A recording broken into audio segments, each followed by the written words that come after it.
conferencia de prensa del señor Presidente de la República, Martín Vizcarra Cornejo. En esta oportunidad acompañan al señor Presidente de la República, el Presidente del Consejo de Ministros, la Ministra de Economía y Finanzas, el Ministro de Salud, así como la Ministra de Trabajo y Promoción del Empleo. Muy buenas tardes, tengan todos ustedes.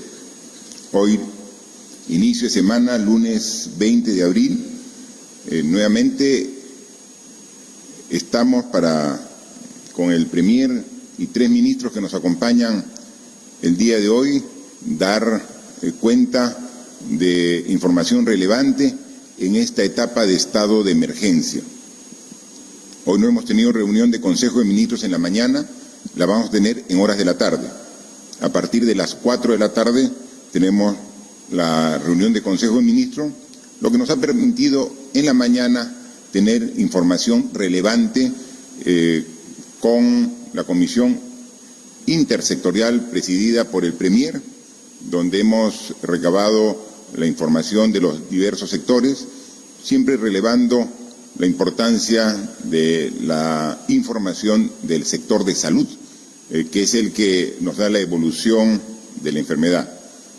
Sabemos perfectamente, como lo ha dicho el propio ministro de Salud, de una manera muy clara, muy franca, muy sincera, de que estas semanas son las semanas más difíciles de la enfermedad.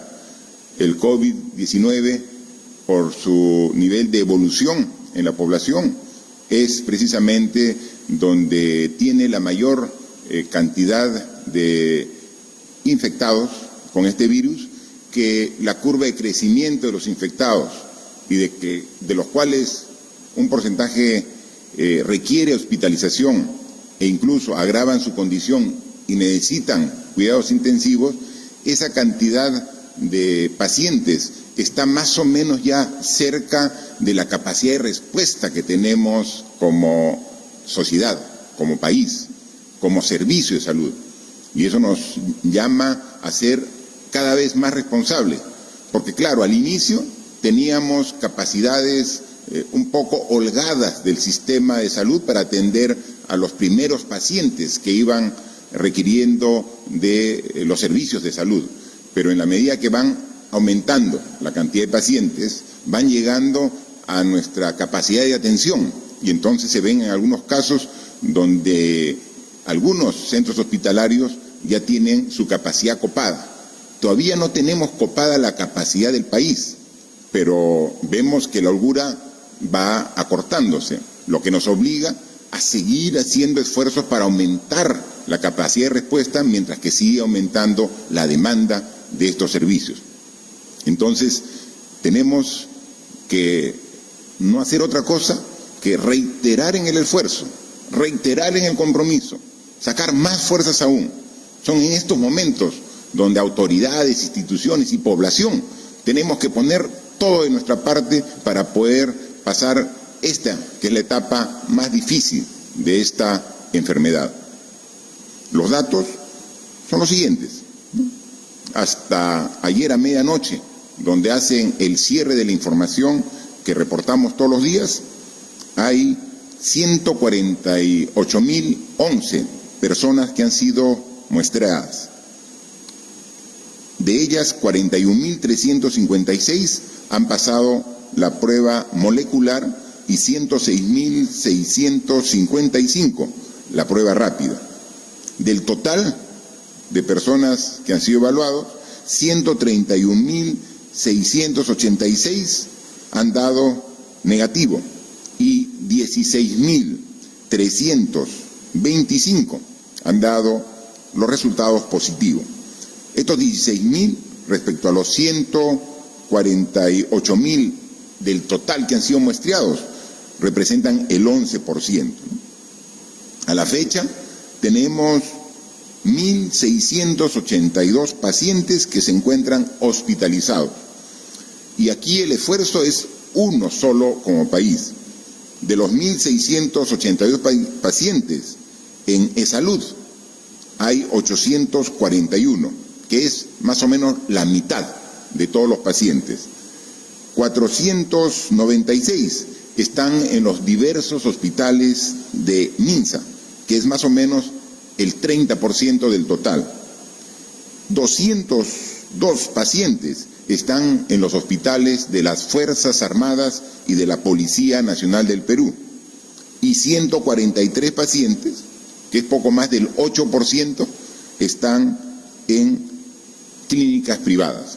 Como pueden ver, todos están dando su capacidad hospitalaria para atender las necesidades de hospitalización de las personas que se contagian con el COVID-19. Pero la carga más fuerte de la atención a la población es la que recae en las instituciones del Estado, es salud, Minsa, Fuerzas Armadas, con sus hospitales de la Marina, de la Fuerza Aérea, del Ejército y la Policía Nacional. Entre todos atienden más o menos al 91.5% de toda la población que requiere hospitalización. Si bien las clínicas privadas están atendiendo a 143 pacientes, solamente es el 8.5% del total de requerimientos de atención en hospitalización. Hemos pedido y hemos trabajado todo el fin de semana con todos los representantes de las diferentes instituciones que brindan servicios de salud. Y hoy hemos tenido una reunión muy temprano con la representante, la presidenta de Salud, el ministro de Salud, los ministros de Defensa, que son los que tienen a cargo los hospitales de las Fuerzas Armadas, el ministro del Interior, que hace lo propio con la policía, y hemos hecho un análisis integral de cuál es nuestra oferta que tenemos. Y le hemos, desde el fin de semana, cruzado información, tanto de nuestra respuesta en Lima como en provincias, para sincerarla. Porque, al igual que muchos de ustedes, ciudadanos, y también algunos medios de comunicación, decían, yo informo de que hay 504 camas para atender los pacientes que se agravan en las unidades de cuidados intensivos del COVID-19. ¿Dónde están? Quiero saber una a una dónde están. ¿Cuántas hay en Lima? ¿Cuántas hay en las regiones del país? ¿Cuántas están usándose esta hora? ¿Y cuántas son las que a la fecha todavía tenemos disponibles?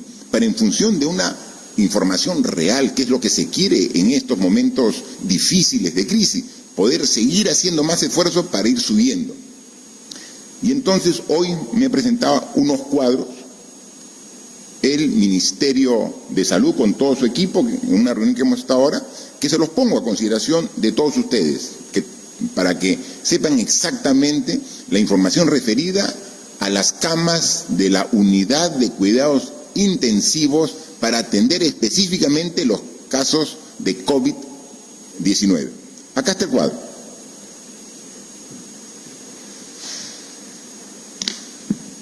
Si lo vemos, este es el total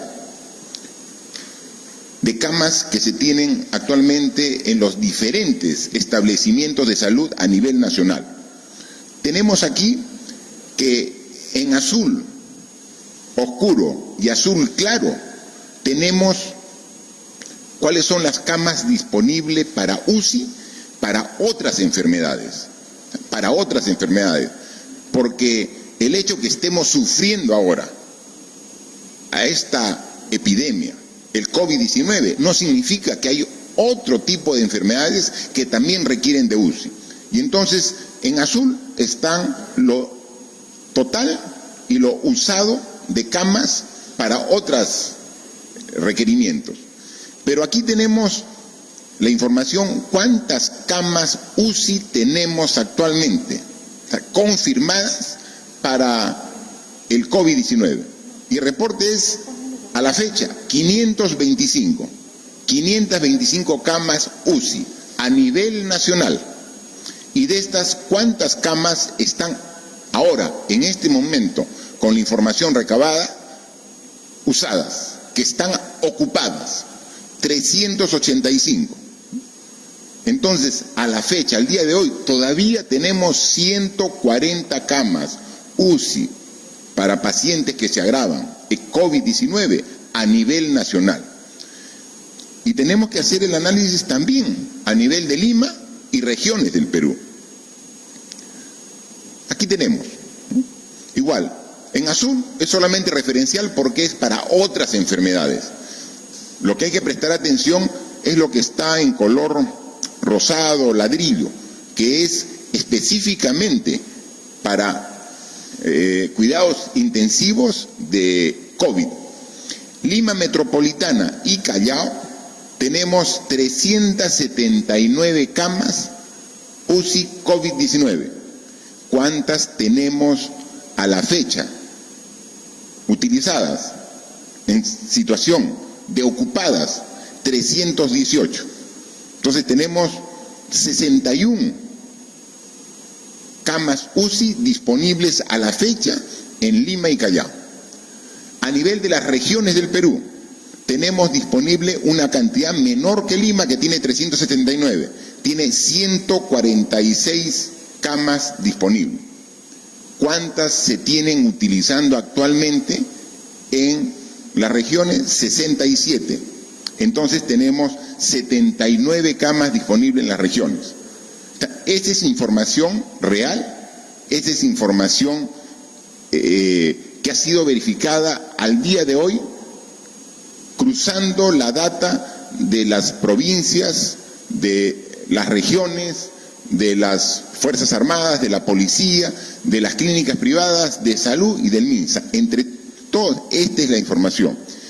Queremos entrar a un poco más de detalle y entonces el propio Ministerio de Salud ha dividido en 4 el territorio nacional y vemos que en el norte del Perú tenemos Amazonas, Cajamarca, La Libertad, Lambayeque, Piura y Tumbes. Y ahí tenemos cuántas camas son las que tenemos y cuántas van utilizando. Y aquí nos podemos dar cuenta que hay veces que las regiones no actualizan su información. Aquí Tumbes, quien tuve la oportunidad de visitar la semana pasada con el ministro de Salud, tenía 4 camas UCI, pero como Tumbes es una región de frontera y tenía un índice de crecimiento de COVID-19 pronunciado por su condición de estar al lado de Ecuador, el ministro dispuso que se envíen a Tumbes 7 ventiladores mecánicos para que con ello tener 11 camas UCI COVID-19 en Tumbes. ¿Y cuántas se ha reportado? Nada. Entonces, tenemos esta información, es tan exacta como información den a conocer las regiones a través de sugerencias de salud regional, como también las instituciones como de salud.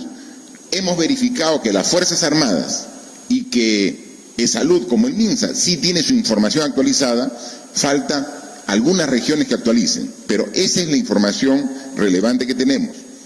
Esto es en el norte, en el oriente, ahí vemos Huánuco, Loreto, Madre de Dios, San Martín, Ucayali, donde se tiene algunas, por ejemplo, la oferta en Huánuco tiene 12 camas disponibles y solamente tiene 2 camas utilizadas en la actualidad, y se pueden ver esta información. Vemos en el centro del Perú y vemos también la información en el sur del Perú, donde vemos la situación de Apurímac, Arequipa. Hay regiones, por ejemplo, como Arequipa, que tiene, según la información de la región Arequipa, tiene 19 camas disponibles UCI para COVID-19 y tiene 15 utilizadas. Entonces tiene todavía una holgura de 4, ¿no?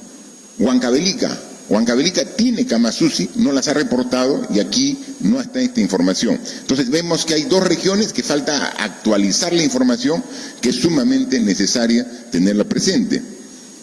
Y nuevamente retornamos al resumen general. Ahora, a la fecha, tenemos 525 camas UCI disponibles a nivel nacional, de las cuales son ocupadas 385, quedando aquí todavía con una disponibilidad de 140 camas para unidades de cuidados intensivos del COVID-19. El mismo análisis lo vamos a hacer en la próxima oportunidad para hospitalización en general, porque, ¿me disculpa?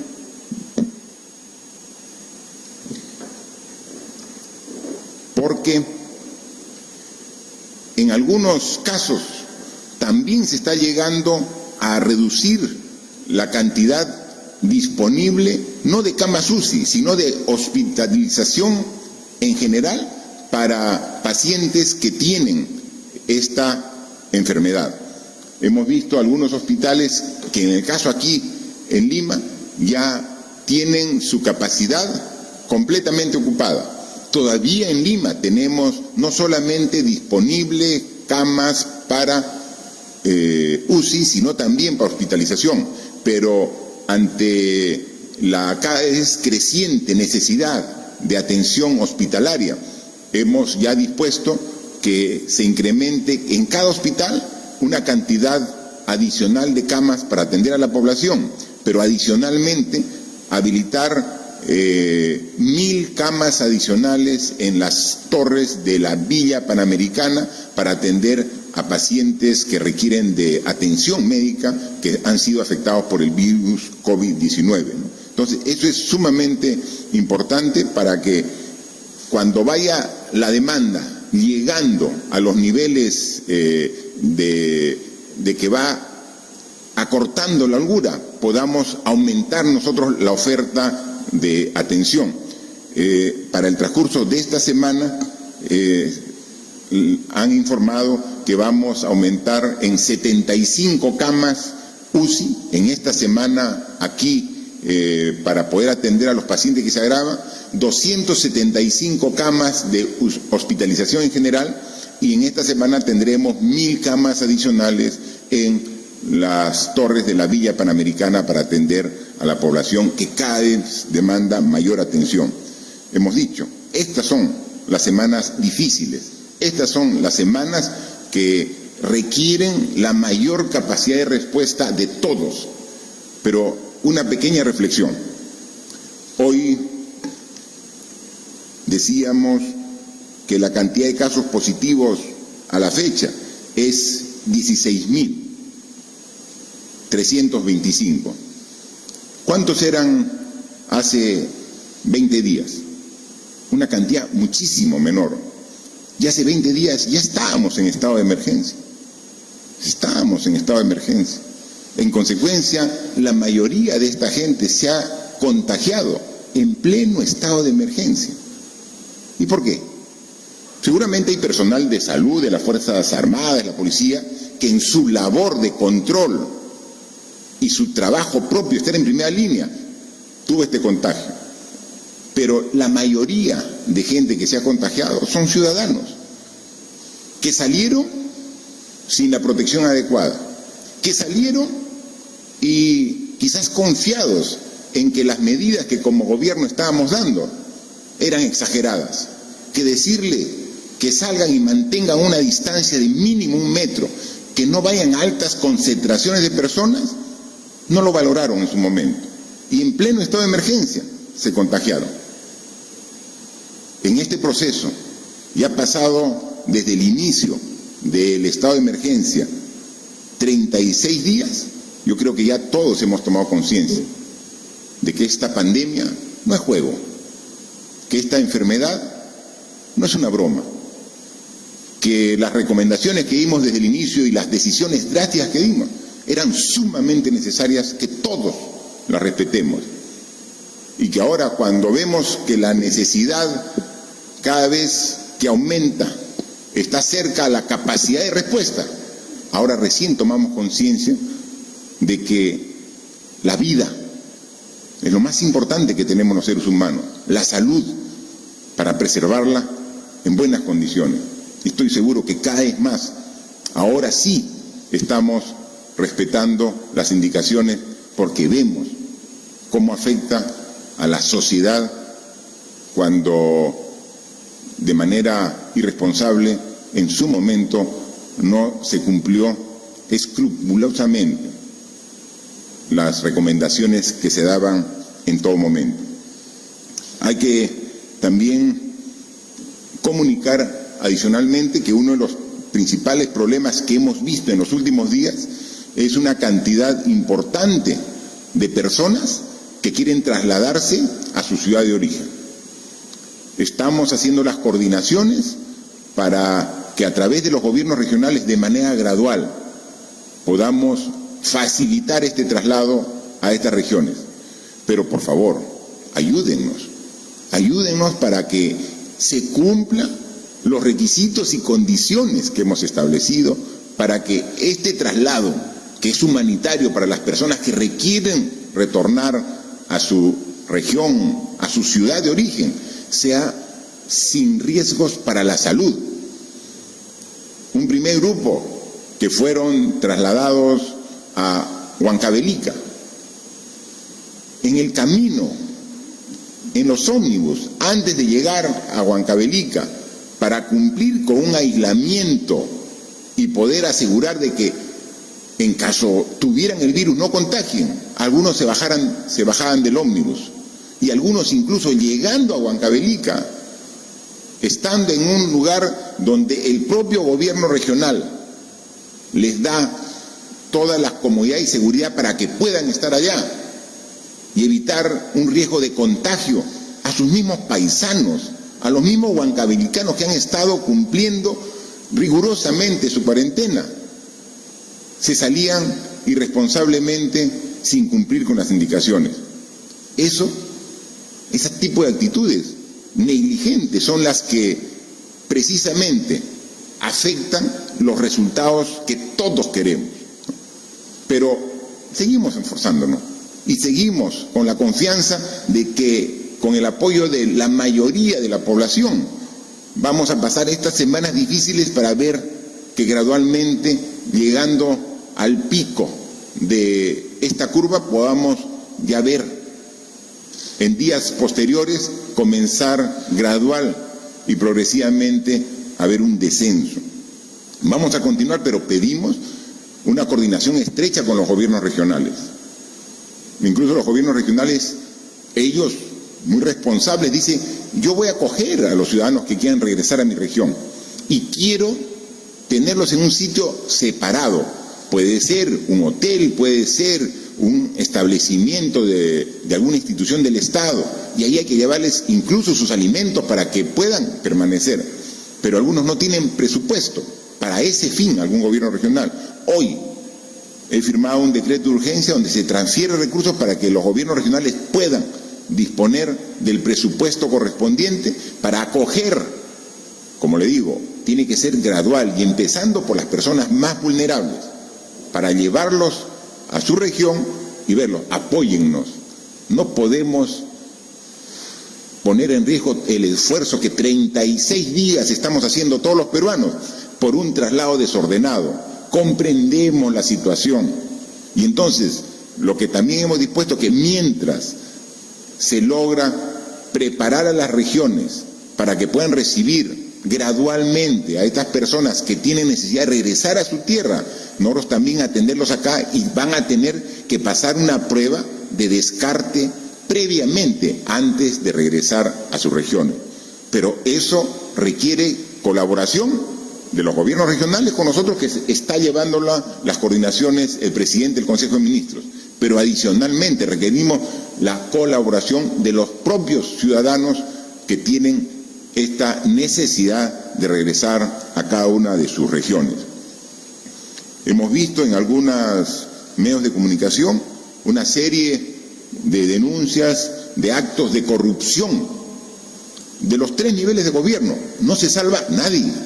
Los gobiernos municipales, los alcaldes, hay muchos que están sujetos de investigación en cómo están gastando ese presupuesto. Algunos gobiernos regionales, y también alcanzan investigaciones de casos de corrupción a ministerios que están directamente dependientes del Poder Ejecutivo. No interesa dónde está la corrupción, tiene que merecer un castigo ejemplar. Como le dije, la Contraloría General de la República ya cuenta con 30 millones de soles que ha transferido el Ministerio de Economía y Finanzas para que pueda hacer esa evaluación de manera simultánea. Y estaremos atentos para que, en caso se verifique, después de una investigación, que ha habido corrupción, caer con todo el peso de la ley. La corrupción siempre es mala, siempre. Nunca tiene justificación. Pero en una época de crisis, de emergencia nacional como estamos viendo, menos aún. Así que la Contraloría y las propias autoridades vigilantes para que estos actos que ya se están saliendo algunos a la luz se verifiquen y que se reciba la sanción ejemplar que merecen esos malos peruanos que, aprovechándose de una emergencia, quieren sacar provecho propio personal de manera ilegal. Eso no lo vamos a permitir y vamos a dar el máximo esfuerzo para sancionar a los responsables. Hemos visto que algunos casos emblemáticos nos dan siempre la fuerza para seguir trabajando en este gran esfuerzo que estamos inmersos todos los peruanos.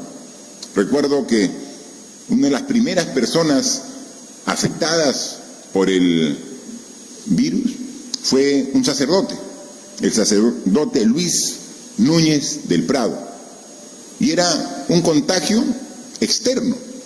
Él tuvo una reunión con sacerdotes aquí en el Perú, pero que habían venido algunos sacerdotes para participar en esta reunión de Europa. Obviamente, algunos de esos sacerdotes, seguramente de manera involuntaria, trajo el virus, retornó a su país y dio positivo. Por las características propias de su salud, agravó su caso y estuvo en cuidados intensivos muy delicado. Y ahora, pasado un poquito más de un mes, nos comunican que superó la enfermedad, que ha salido ya de cuidados intensivos y le han hecho una segunda prueba, habiendo dado negativo, ¿no? Un caso emblemático porque fue uno de los primeros que entró a cuidados intensivos y con todo el esfuerzo de médicos y enfermeras ha superado esta enfermedad.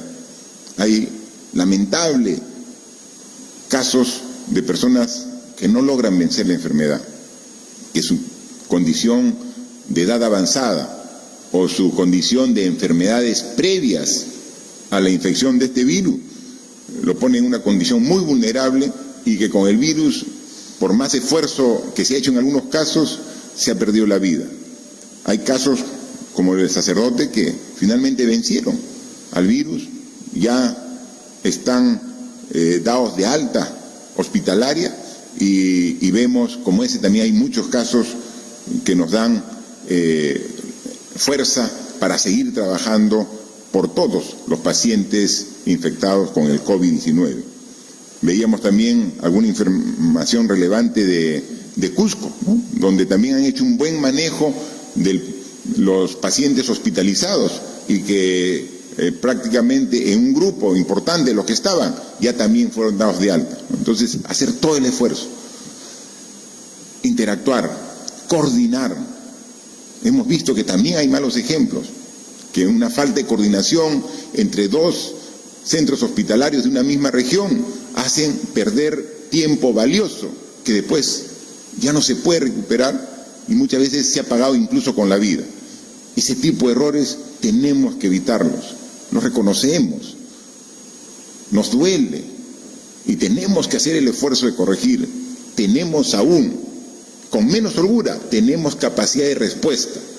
Así que vamos a seguir luchando contra esta enfermedad. Es dura, es muy demandante, pero eso tiene que generar en nosotros mayor convicción y fuerza para sacar las energías necesarias entre todos para seguir combatiendo.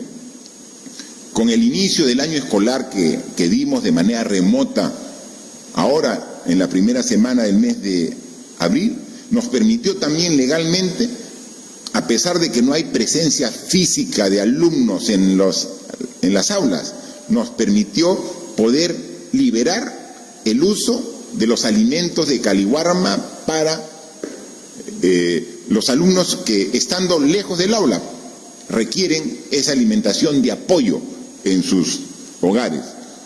Hoy el Ministerio de Desarrollo e Inclusión Social, desde hoy, inicia la distribución de 17.000 toneladas de alimentos envasados para cal y guarma, que van a favorecer, van a beneficiar a las familias de esos estudiantes en el servicio escolar.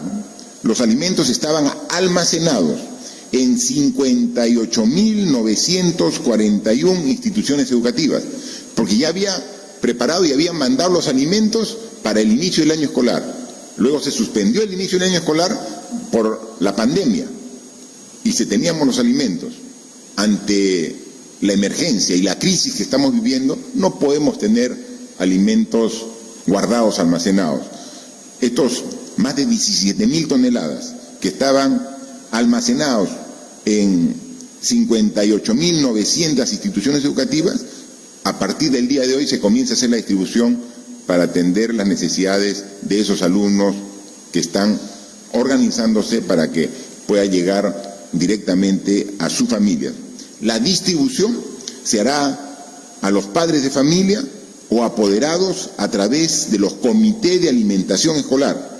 Con esta medida se beneficiará a 3 millones de estudiantes de las escuelas públicas de todo el Perú. Para ellos, obviamente hay una excepción en estas restricciones de movilidad, pero para llevar los alimentos ya se ha coordinado con la Policía Nacional para que permite el traslado de esos alimentos para que puedan ser usados por los familiares de estos más de 3 millones de alumnos. Ya el día de ayer se publicó el decreto legislativo hablando de educación que va a permitir adquirir más de 840.000 tablets para los alumnos del sector rural del país y del sector urbano, pero en condiciones de vulnerabilidad que están reconocidos en el quintil 1 y 2. Vamos a hacer el esfuerzo de hacer los procedimientos administrativos para tener tan pronto como se pueda esta ayuda para que podamos hacer una educación con menor brecha entre la zona urbana y la zona rural. Vamos a continuar en ello. Hemos recibido múltiples consultas sobre si estos beneficios es para el sector público, para la educación pública, para la educación privada. Obviamente es para la educación pública, ¿no? Y la educación privada, sabiendo ya que tiene que cambiar sus características de educación en lo que queda del año, tiene que hacer un nuevo planteamiento. Y no solamente tiene que ser un nuevo planteamiento desde el punto de vista de la currícula, del sílabus, es decir, de lo que se va a priorizar en la enseñanza en este año en función de las directivas que dé el Ministerio de Educación, sino obviamente tiene que ser un ajuste en las pensiones, porque ya no es una participación presencial. Y ya hemos conversado con el ministro de Educación para que los alumnos, dentro de una programación y una estrategia del Ministerio de Educación, que requieran migrar de una educación privada a la educación pública, vamos a generar las condiciones para poder incorporarlo. El proceso de matrículas ya concluyó, porque la matrícula es en el mes de enero o febrero, antes del inicio de las clases, pero obviamente en una condición especial, inédita. Estamos, el Ministerio de Educación, evaluando la posibilidad de nuevamente aperturar matrículas para poder recibir, aparte de esos alumnos que tenían una educación privada y que ahora quieren migrar hacia la educación pública. Tenemos que dar todas las facilidades. Salud y educación son las bases, son los cimientos que requiere una sociedad para progreso y desarrollo.